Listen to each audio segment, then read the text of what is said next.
नमस्कार, हमारा उत्तर प्रदेश में आपका स्वागत है। मैं हूं आपके साथ भावना त्रिपाठी। रुक करेंगे प्रदेश के तमाम बड़ी खबरों की ओर। मुख्यमंत्री ने प्रदेश के सभी 18 मंडल में बने अटल आवासीय विद्यालयों में नए शैक्षणिक सत्र 2024-25 का शुभारंभ किया। मुख्यमंत्री योगी आदित्यनाथ ने कहा कि प्रदेश के 18 मंडलीय मुख्यालयों पर अटल आवासीय विद्यालय का शुभारंभ पिछले साल प्रधानमंत्री नरेंद्र मोदी के द्वारा किया गया था। अटल जी हमेशा एक ही बात कहते थे, अशिक्षा और अभाव से जो समाज सफलतापूर्वक मुकाबला कर ले, उसको सुरक्षित और समृद्ध होने से दुनिया की कोई ताकत नहीं रोक सकती। ये अभाव और अशिक्षा ही समाज के सबसे बड़े दुश्मन हैं। जिसमें मेरठ का विद्यालय बुलंदशहर में और झांसी का ललितपुर में संचालित है। मुरादाबाद निर्माणाधीन है और बरेली का भी निर्माणाधीन है, लेकिन एक साथ 18 जिला मुख्यालयों पर, उन मंडलीय मुख्यालयों पर 18 अटल आवासीय विद्यालय संचालित हो चुके हैं, जिसमें मुरादाबाद के बच्चे बुलंदशहर में और बरेली कमिश्नरी के बच्चे लखनऊ अटल आवासीय विद्यालय में भी अध्ययन कर रहे हैं। नए सत्र में, अगले नए सत्र में वे सभी अपने विद्यालयों में जाएंगे। इस अवसर पर नए शैक्षिक सत्र के लिए मैं आपको बधाई देता हूं, अपनी शुभकामनाएं देता हूं।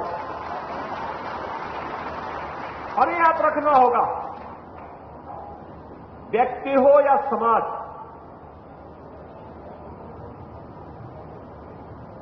उसे सुशिक्षित किए बगैर आप सभ्य और समर्थ समाज और राष्ट्र की कल्पना नहीं कर सकते। यानी एक सशक्त और समर्थ राष्ट्र की परिकल्पना साकार होगी जब समाज सुशिक्षित होगा, सभ्य होगा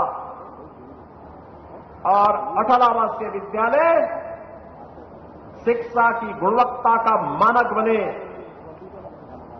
एक इंटीग्रेटेड कैंपस शैक्षिक स्कूली शिक्षा का होना चाहिए, इसका माध्यम बने। बिना भेदभाव के समाज के हर तबके के बच्चे को उसकी जाति, उसका चेहरा, उसका क्षेत्र, उसकी भाषा पूछे बगैर उसका भी अधिकार होना चाहिए। देश के संसाधनों पर, समाज के संसाधनों पर, सरकार के संसाधनों पर यह अधिकार का एहसास दिलाने के लिए यह अटल आवासीय विद्यालय शिक्षा के एक मॉडल के रूप में आपके सामने प्रस्तुत किया गया है। आपने देखा होगा इन बच्चों के कार्यक्रम को भी। और अभी मैं एक औपचारिक रूप से 2 से 3 मिनट के लिए एक क्लासरूम में भी मैंने इन बच्चों के साथ थोड़ा इंटरेक्शन किया था। क्या प्रतिभा है! प्रतिभा जाति, मत और मजहब की बंधक नहीं होती। प्रतिभा कहीं भी पैदा हो सकती है, उसको उचित मंच देना, उसके लिए उचित अवसर उपलब्ध करवाना, और यही सरकार का दायित्व होना चाहिए। इस जाति के नाम पर लड़ाने वाले, समाज में सामाजिक न्याय के नाम पर सामाजिक वैमनस्यता पैदा करके देश के दुश्मनों को प्रोत्साहित करने वाले लोग एक गरीबी की दंश को क्या झेल पाएंगे, क्या समझ पाएंगे।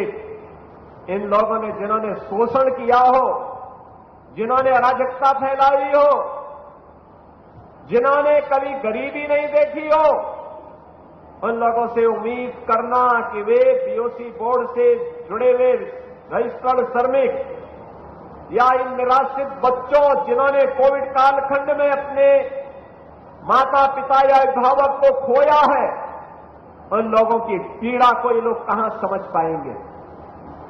इन लोगों के पास उसे समझने के लिए न समय है, न फुर्सत है, क्योंकि इनके अपने एजेंडे बांटना, अपने राजनीतिक स्वार्थ के लिए समाज को बांटना ही इनका एकमात्र एजेंडा है, एकमात्र ध्येय है।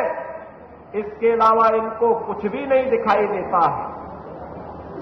समाज को बांटना, अराजकता की भट्टी में झोंकना, और ये चाहते हैं कि गरीबी, एक गरीब गरीबी से मुक्त न होने पाए, एक गरीब अभाव से मुक्त न होने पाए, एक गरीब अशिक्षा से मुक्त न होने पाए, क्योंकि अगर हो जाएगा तो इनके बंटवारे की, सामाजिक वैमनस्यता की राजनीति पूरी तरह समाप्त हो जाएगी। इसलिए एन केन प्रकारेण ये लोग समाज को विभाजन के कगार पर पहुंचाते हैं और लगातार यही कारण है कि सरकारें पहले भी थी, पैसा पहले भी था, सरकार के पास भी था, बीओसी बोर्ड के पास भी था, लेकिन इन गरीबों के लिए क्यों नहीं ये कार्य हो पाया, क्यों नहीं हो पाया। और अभी तो हमने 18 विद्यालय प्रारंभ किए हैं और मैं आपको बताना चाहता हूं, अगले सत्र के लिए हम लोगों ने अभी से व्यवस्था की है।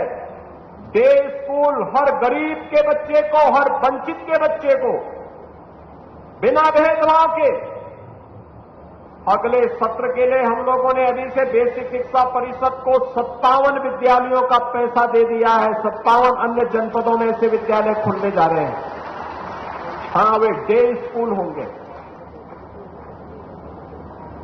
सीएम कंपोजिट विद्यालय के रूप में उन्हें हम स्थापित करने जा रहे हैं और तीसरे चरण में इसे हम लेकर के जाएंगे प्रदेश की सभी तहसीलों में एक एक विद्यालय बनाने की दिशा में।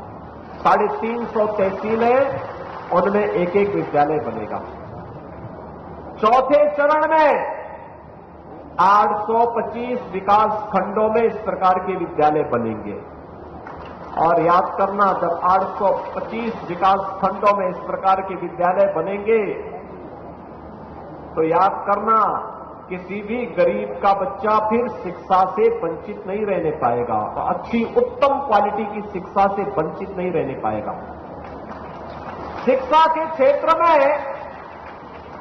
जो लोग अराजकता पैदा करना चाहते हैं, अव्यवस्था पैदा करना चाहते हैं, जो लोग माफियागिरी करना चाहते हैं, उनकी चूलों को हिलाने के लिए एक मॉडल है और उस मॉडल को आज हमें द्वितीय शैक्षिक सत्र में प्रस्तुत करते हुए मुझे प्रसन्नता की अनुभूति हो रही है कि प्रधानमंत्री जी की संकल्पना को जो समाज व्यवहारिक धरातल पर उतारने में सफलता प्राप्त हुई है, आज उसका एक मॉडल अटल आवासीय विद्यालय के रूप में आप सबके सामने है। और फिर 5वें चरण में इसे हम न्याय पंचायत स्तर पर लेके जाएंगे। न्याय पंचायत स्तर पर ले जाने का मतलब 2000 ऐसे विद्यालय प्रदेश के अंदर दिखाई देंगे जो बच्चों को उत्तम शिक्षा देने के माध्यम बनेंगे। इन विद्यालय को आवासीय विद्यालय हमारे 6ठी क्लास से लेकर के 12वीं क्लास तक के लिए है। इनमें कंप्यूटर की भी जानकारी दी जा रही है, इसमें स्किल डेवलपमेंट के बारे में भी जानकारी दी जा रही है, इनमें खेलकूद की गतिविधियों की भी जानकारी दी जा रही है, कला और संगीत की भी जानकारी दी जा रही है। तो उत्तर प्रदेश के मुख्यमंत्री योगी आदित्यनाथ को सुन रहे थे आप। नए शैक्षणिक सत्र की शुरुआत की गई है, जिसको लेकर मुख्यमंत्री संबोधित कर रहे थे। केंद्रीय मंत्री अश्विनी वैष्णव ने कैबिनेट ब्रीफिंग की। इस दौरान उन्होंने कई मुद्दों को लेकर बात की। केंद्रीय मंत्री केंद्र सरकार की योजनाओं के रोड मैप को लेकर भी जानकारी साझा की, साथ ही देश में जुड़े तमाम मुद्दों पर विचार रखे। 1 लाख का कवरेज उन 2 सीनियर सिटीजन्स के लिए बहुत ही महत्वपूर्ण फैसला है, बहुत ही ह्यूमैनिटेरियन स्टेप है और समाज के जो आज के हमारे एक ट्रांजिशन हो रहा है कि जॉइंट फैमिलीज से कई बार न्यूक्लियर फैमिलीज होती जा रही है, उसमें सीनियर सिटीजन्स की हेल्थ कवरेज के लिए, उनकी सामाजिक सुरक्षा के लिए ये बहुत बड़ा स्टेप है। इसमें बहुत जल्दी कार्यक्रम फील्ड में रोल आउट होगा, जिसमें सीनियर सिटीजन्स को रिक्वेस्ट किया जाएगा कि आप इसमें अप्लाई करें। जहां पर सीनियर सिटीजन्स ऑलरेडी कोई सेंट्रल गवर्नमेंट के या स्टेट गवर्नमेंट के हेल्थ कवरेज प्रोग्राम में कवर्ड है, मान लीजिए सीजीएचएस में कवर्ड है या डिफेंस का जो कार्यक्रम होता है उसमें कवर्ड है, उन सबको वही कवरेज रखने का ऑप्शन रहेगा। यानी आप आयुष्मान में आना चाहें तो आयुष्मान में आइए और एग्जिस्टिंग कवरेज में रहना चाहें तो एग्जिस्टिंग कवरेज में रहिए। जो ईएसआईसी में कवर्ड है उनको भी एलिजिबिलिटी रहेगी और जो प्राइवेट हेल्थ इंश्योरेंस लिए हुए हैं उनकी भी एलिजिबिलिटी रहेगी आयुष्मान के इस कवरेज में एंटर होने की। बहुत ही एक बड़ा ये कार्यक्रम है और इसका इनिशियल आउटले 3,437 करोड़ रुपीस रखा गया है। ये डिमांड बेस्ड स्कीम है, जैसे डिमांड बढ़ती है तो इसमें डेफिनेटली कवरेज बढ़ा जाएगा। अब मैं बाकी के सभी आज के अप्रूवल्स पे आता हूं। आपने देखा ग्रीन पावर और इंफ्रास्ट्रक्चर के लिए प्रधानमंत्री श्री नरेंद्र मोदी जी की हिस्टोरिक थर्ड टर्म में कई फैसले लिए गए। आज हाइड्रो पावर के लिए एक और बहुत बड़ा फैसला लिया गया है। हाइड्रो पावर हमारे देश में बड़ा पोटेंशियल है 133 गीगावाट का, यानी 1,33,000 मेगावाट का। इसमें जो प्रैक्टिकल डिफिकल्टीज आ रही हैं उसमें अभी हाल ही में आपको ध्यान होगा कि नॉर्थ ईस्टर्न स्टेट्स के लिए इक्विटी सपोर्ट का एक फैसला लिया गया था। आज पूरे देश भर में हाइड्रो पावर के लिए जो इनेबलिंग इंफ्रास्ट्रक्चर चाहिए होता है, कोई रोड की कनेक्टिविटी हो, रेलवे साइडिंग की जरूरत हो, कहीं पर ट्रांसमिशन लाइंस की जरूरत हो, केबल्स की जरूरत हो, कहीं पे कम्युनिकेशन नेटवर्क की जरूरत हो, उन सबको सपोर्ट करने के लिए 31,350 मेगावाट को इनेबल करने के लिए आज एक बड़ा कार्यक्रम एक अप्रूव हुआ है, जिसमें 12,461 करोड़ रुपीस का आउटले है। 12,461 करोड़ रुपीस का आउटले है। इसमें यह रहेगा कि 200 मेगावाट तक के जो प्रोजेक्ट है उसमें 1 करोड़ पर मेगावाट सपोर्ट दिया जाएगा और 200 मेगावाट से ज्यादा के जो प्रोजेक्ट्स हैं, बड़े प्रोजेक्ट्स हैं, उसमें 200 करोड़ प्लस 0.75 करोड़ यानी 75 लाख रुपए पर मेगावाट के हिसाब से सपोर्ट दिया जाएगा।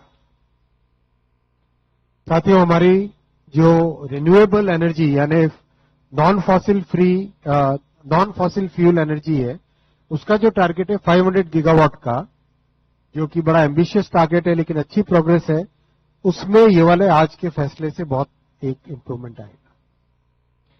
नेक्स्ट बहुत बड़ा फैसला लिया गया है पॉल्यूशन से बचने के लिए और सस्टेनेबल डेवलपमेंट के लिए। PM E drive 10,900 crore rupees का ये प्रोग्राम है। आप सब जानते हैं कि फेम 1 और फेम 2 अच्छे सक्सेसफुल कार्यक्रम रहे थे। 16 लाख से ज्यादा 16 लाख से ज्यादा इलेक्ट्रिकल व्हीकल सपोर्ट हुए हैं फेम 1 और फेम 2 में। इन दोनों कार्यक्रमों से जो सीखने को मिला, जो अनुभव आया, उस अनुभव के आधार पर आज PM E drive scheme launch हुई है। इसमें 2 व्हीलर्स, 3 व्हीलर्स, ट्रक्स और एम्बुलेंसेज और ई बसेस को कवर किया जाएगा। इसमें एक बहुत इंपॉर्टेंट ध्यान रखा गया है कि एम्बुलेंस के केस में हाइब्रिड एम्बुलेंस को सपोर्ट करेंगे, बिकॉज एब्सोल्युटली 100% श्योरिटी चाहिए होती है एम्बुलेंस के मैटर्स। ट्रक के मामले में जो अगर हम देखें व्हीकल्स में जो पॉल्यूशन होता है उसमें मैक्सिमम कंट्रीब्यूशन ट्रकिंग से होता है, इसीलिए इस बार ट्रक्स को भी इसमें लिया गया है ई ड्राइव प्रोग्राम में। और ट्रकिंग में कई अच्छी टेक्नोलॉजीज डेवलप हुई हैं, उनको इस कार्यक्रम में इंक्लूड किया गया है। और साथ ही साथ बहुत बड़ा फोकस किया गया है कि चार्जिंग इंफ्रास्ट्रक्चर को देश भर में डेवलप किया जाए। इसके लिए 88 38,500 साइट्स को सपोर्ट करने के लिए 100% सपोर्ट होगा, वो फैसिलिटी इसमें दी गई है। और साथियों, इसमें ये ध्यान रखना है कि ये जो सपोर्ट है ई ड्राइव का, this support is over and above the PLI component and the GST relief which is already available to the EV segment, EV sector. This entire program will be a big help in having sustainable growth and making sure that our country progresses very rapidly on the electrical vehicle movement. इसी से जुड़ा हुआ एक बड़ा फैसला लिया गया है। आपको ध्यान होगा कि कुछ समय पहले एक PM ई-बस प्रोग्राम लॉन्च किया गया था। PM ई-बस प्रोग्राम में जो मंथली पेमेंट होता है पार्टनर को, PPP प्रोजेक्ट में पार्टनर को, उससे पेमेंट की सिक्योरिटी का इश्यू आ रहा था। तो जो देश भर में करीब 38,000 ई-बसेस। बीजेपी के राष्ट्रीय प्रवक्ता डॉक्टर संबित पात्रा ने नई दिल्ली में संवाददाता सम्मेलन को संबोधित किया। नई दिल्ली के बीजेपी मुख्यालय में सम्मेलन का आयोजन किया गया।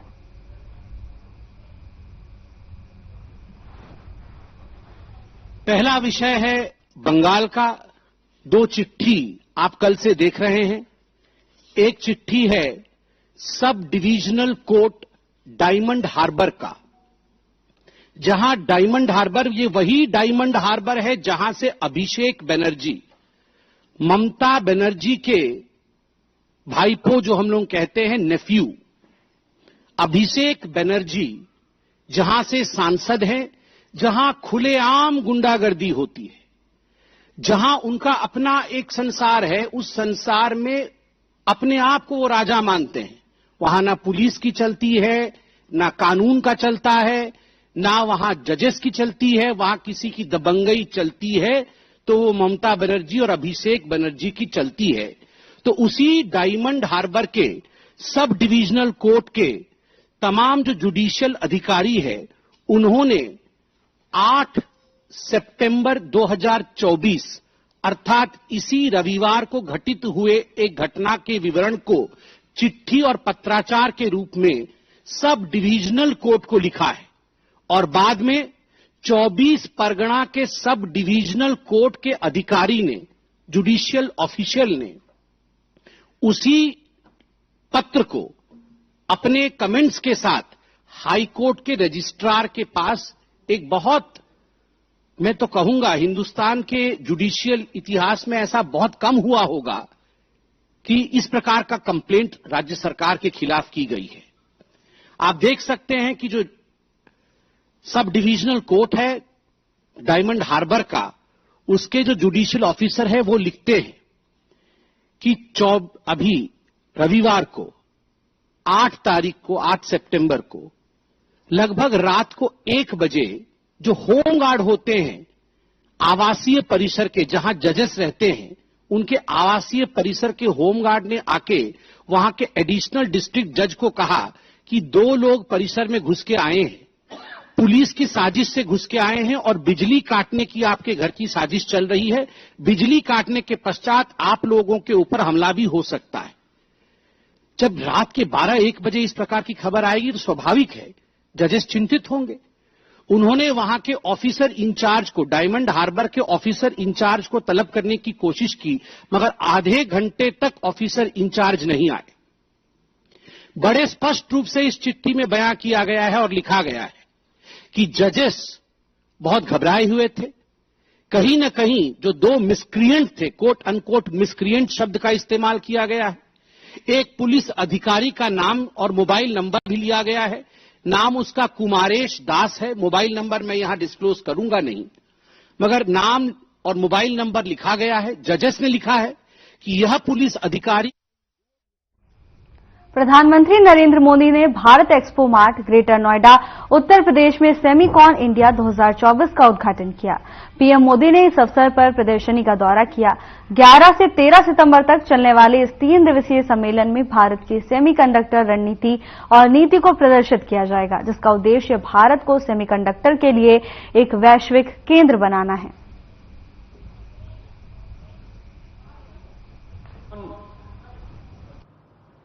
इंडस्ट्री से जुड़े हुए ग्लोबल लीडर्स और इस फील्ड के विशेषज्ञों और इस फील्ड में रुचि रखने वाले जितने भी यहां पर आए हुए छात्र हैं, इन सब को आज के इस अवसर पर आदरणीय प्रधानमंत्री जी का आप सबका हृदय से मैं स्वागत करता हूं और इस पूरे आयोजन के प्रति अपनी शुभकामनाएं देता हूं। धन्यवाद। जय हिंद।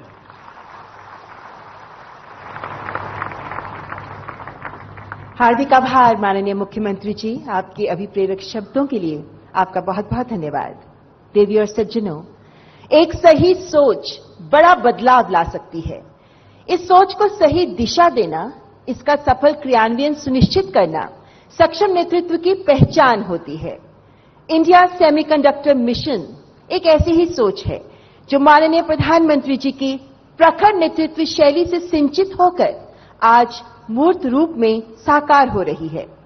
संकल्पः निश्चयति भाग्यम, यानी नियत ही नियति तय करती है, which means determination decides the destiny.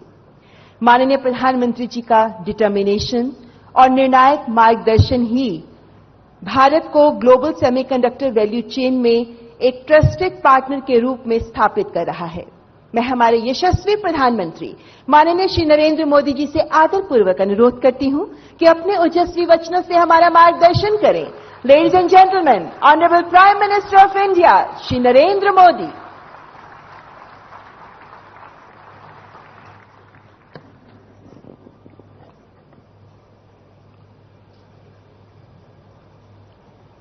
उत्तर प्रदेश के मुख्यमंत्री योगी आदित्यनाथ जी, केंद्रीय मंत्रिमंडल के मेरे सहयोगी अश्विनी वैष्णव, Jitendra Prasad, global semiconductor industry से जुड़े सभी दिग्गज, एजुकेशन, रिसर्च और इनोवेशन वर्ल्ड से जुड़े सभी साथी, अन्य अतिथिगण, देवी और सज्जनों, आप सबका नमस्कार।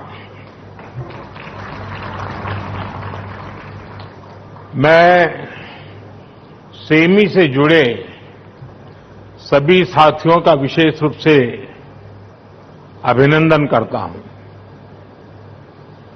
भारत दुनिया का 8वां देश है जहां ग्लोबल सेमीकंडक्टर इंडस्ट्री से जुड़ा ये भव्य आयोजन हो रहा है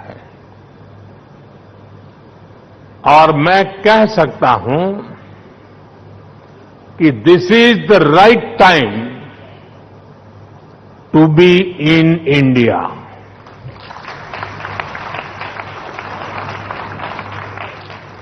आप सही समय पर सही जगह पर है। 21st सेंचुरी के भारत में the chips are never down और सिर्फ इतना ही नहीं है, आज का भारत दुनिया को भरोसा देता है, when the chips are down, you can bet on India.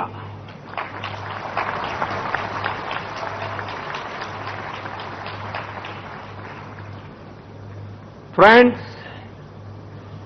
Semiconductor की दुनिया से जुड़े आप लोगों का नाता डायोड से जरूर पड़ता है और आप जानते ही हैं, डायोड में एनर्जी सिर्फ एक डायरेक्शन में ही जाती है, लेकिन भारत की सेमीकंडक्टर इंडस्ट्री में स्पेशल डायोड्स लगे हुए हैं।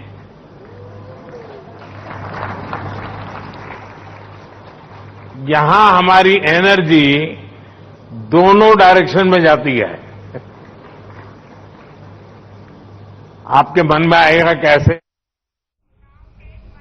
फिलहाल के लिए बस इतना ही। जल्द हाजिर होंगे नई अपडेट्स के साथ। नमस्कार।